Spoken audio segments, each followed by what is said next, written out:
I think it's uncharitable for him to come forth now and say that he regretted being he was not forced.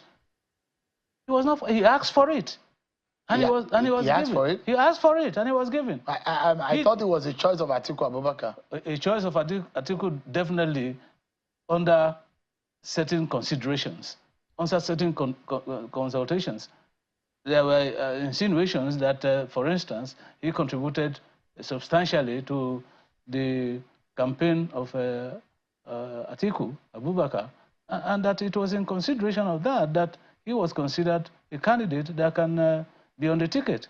And besides, there was this clamor within the polity at the time of some level of marginalization of the Igbo nation, and with his roots in Igbo genealogy, he was considered a candidate that can, in a way, be a bridge between this gap and stand in the gap for the Igbos as well as being a Deltan. And so he came, and we have seen what has happened. What was the result? So it was some level, some people concluding, including myself, that it was a political miscalculation to have picked him in the first place. And so if he was walking away from the party, he could just conveniently walk away from the party without giving this excuse, nebulous excuse of he felt he regretted being on the ticket. Was he forced? He wasn't forced. He was picked. He had the option of rejecting the nomination, but he took the nomination. Having said that, I think the most important thing now is that he has defected with his governor. They were elected on the platform of the party, of the PDP.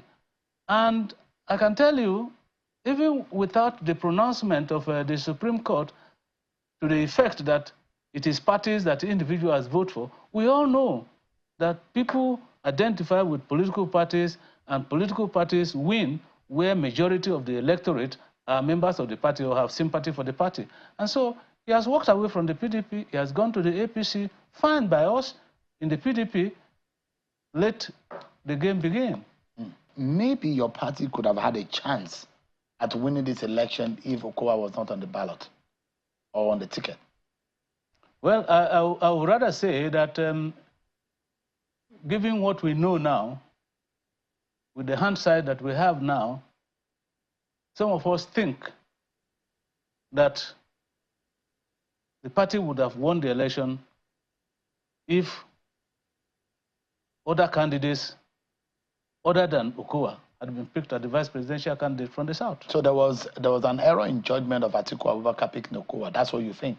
Well, I think there is an error of judgment on the part of everybody that was involved in the choice of Okowa as the candidate. Because, I mean, come to think about it, how else will you characterize this scenario that a sitting governor, a former senator, a vice presidential candidate of the party, couldn't deliver his state even to the presidential candidate? And to think that 2 out of the 3 senators from that state were from the opposition parties other than the PDP.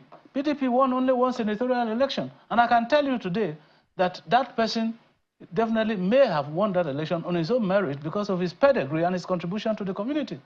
And so I think that picking Okowa as the vice presidential candidate of the PDP in 2023 was a very serious mistake of judgment.